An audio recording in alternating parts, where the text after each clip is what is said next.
Students, आज हम हिंदी का पार्ट 2 करेंगे। जब मैं पढ़ता था। मेरे पिता करमचंद गांधी थे। वे राजकोट के दीवान थे। वे सत्यप्रिय, साहसी और उदार व्यक्ति थे। वे सदा उचित न्याय करते थे। मेरी माता का नाम पुतली बाई था। उनका स्वभाव बहुत अच्छा था। वे धार्मिक विचारों की महिला थी। पूजा पाठ किए बिना भोजन नहीं करती थी। 2 अक्टूबर 1859 को पोरबंदर में मेरा जन्म हुआ। पोरबंदर से पिताजी जब राजकोट गए तब मेरी आयु 7 वर्ष की होगी। पाठशाला से फिर ऊपर से स्कूल ने वहाँ से हाई स्कूल में गया। एक बार पिताजी श्रवण पितृभक्ति नामक नाटक की एक किताब खरीद लाए थे। मैंने उसे बड़े शौक से पढ़ा। उन्हीं दिनों शीशों में तस्वीर दिखाने वाले लोग आया करते थे। तभी मैंने अंधे माता पिता को भेंगी पर बैठाकर ले जाने वाली श्रवण कुमार का चित्र देखा। इन बातों का मेरे मन पर बहुत अधिक प्रभाव पड़ा। मैंने मन ही मन कहा, मैं भी श्रवण कुमार की तरह बनूंगा। जब मैं केवल 13 वर्ष का था तभी मेरा विवाह कस्तूरबा के साथ हो गया था, मगर मेरी पढ़ाई चलती रही। 5वीं और 6ठी कक्षा में तो छात्रवृत्तियां भी मिली थीं।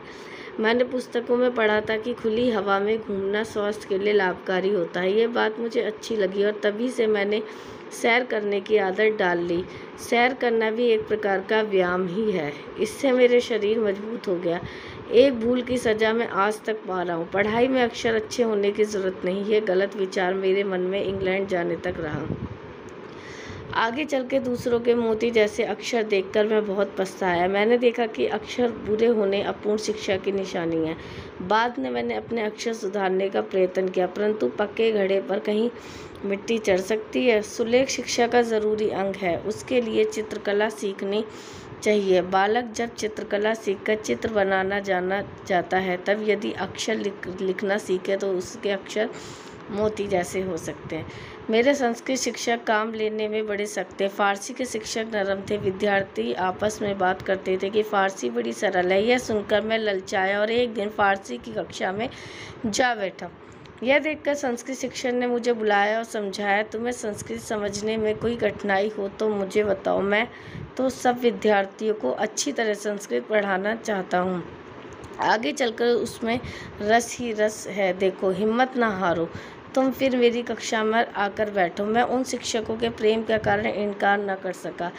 आज भी उनका उपकार मानता हूँ, क्योंकि आगे चलकर मैंने समझा कि संस्कृत का अच्छा अध्ययन किए बिना ना रहना चाहिए। मैं हाई स्कूल में मंदबुद्धि विद्यार्थी नहीं बनना चाहता था, पर जहाँ तक याद है मुझे कभी अपनी होशियारी का गर्व नहीं रहा। इनाम या छात्रवृत्ति पाने पर मुझे आश्चर्य होता था, लेकिन अपने आचरण की मुझे बड़ी चिंता रहती थी। इसमें यदि कोई भूल हो जाती तो मेरी आंखों में आंसू भर आते। शिक्षक का कुछ कहानी ही मेरे लिए असहाय होती थी। अपने से बड़ों तथा शिक्षकों का अप्रसन्न होना मुझसे सहन नहीं हो पाता था। मुझे याद नहीं कि मैंने अपने शिक्षक या सहपाठी से कभी झूठ बोला हो। मेरे हाथों कोई ऐसा काम हो जिसके लिए शिक्षक मुझे दंड दे, ये मेरे लिए असहाय था। मुझे याद है कि एक बार मुझे मार खानी पड़ी थी। मुझे मार का दुख ना था, पर मैं दंड का पात्र समझ गया। इस बात का मुझे बड़ा दुख था। ये बात पहली या दूसरी कक्षा की है। दूसरी बात 7वीं कक्षा के उस समय के हमारे हेडमास्टर कड़ा अनुशासन रखते थे, फिर भी वे विद्यार्थियों में प्रिय थे। वह स्वयं ठीक काम करते और दूसरों से भी ठीक काम लेते थे। पढ़ाते अच्छे थे।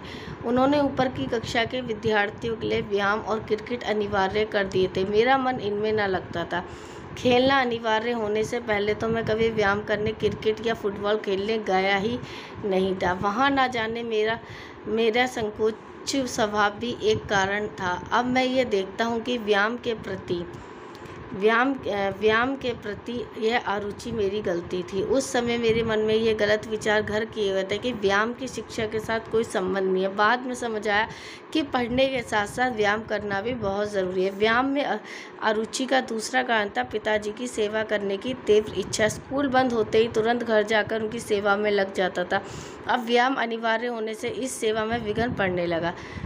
मैंने पिताजी की सेवा के लिए व्यायाम से छुटकारा पाने का प्रार्थना पत्र दिया, पर हेडमास्टर साहब कब छोड़ने वाले थे। एक शनिवार को स्कूल सवेरे का था, शाम को 4 बजे व्यायाम के लिए जाना था। मेरे पास घड़ी नहीं थी, आकाश में बादल थे, इस समय का पता न चला। बादलों से धोखा खा गया, जब पहुंचा तो सब जा चुके थे। दूसरे दिन मुझे कारण पूछा गया, मैंने जो बात बता दी। उन्होंने उसे नहीं माना और मुझे 1 या 2 आना ठीक से याद नहीं कितना दंड देना पड़ा। मैं झूठा बना, मुझे भारी दुख हुआ। मैं झूठा नहीं हूँ, ये कैसे सिद्ध करूँ? कोई उपाय न था। मैं मन मारकर रह गया, रोया। बाद में समझ जाए कि सच बोलने वाले का असावधान भी नहीं रहना चाहिए।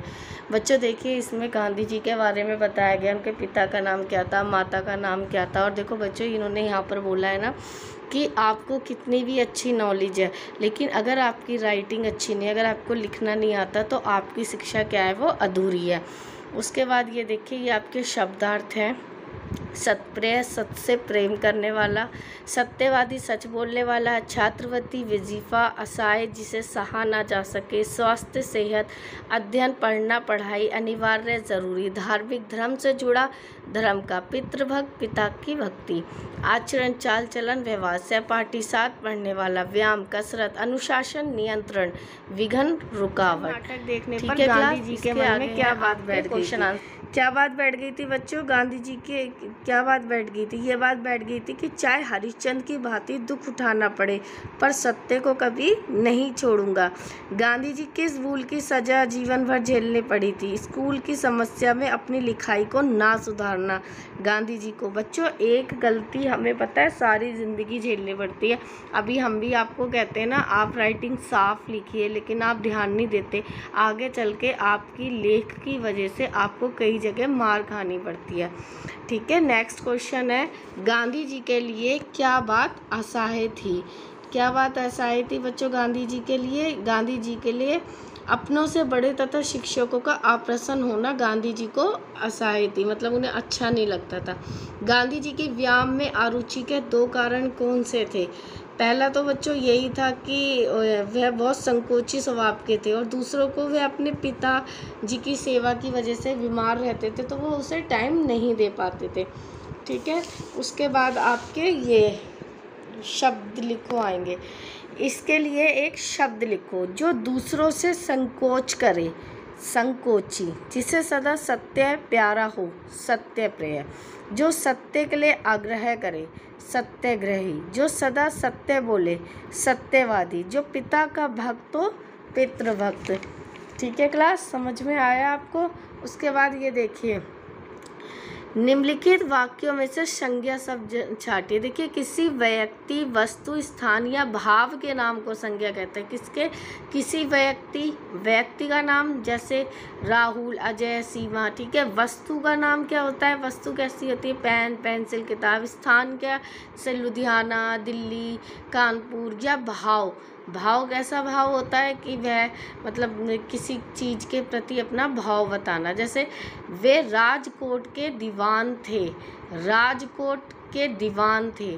राजकोट और दीवान, सभी को हरिश्चंद्र की तरह सत्यवादी बनना चाहिए।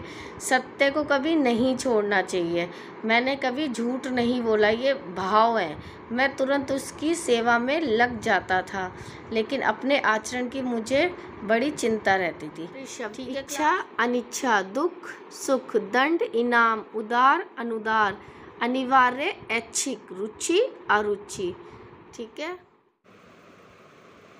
Thank you class, have a nice day. Video को ध्यान से देखना और पूरी देखना।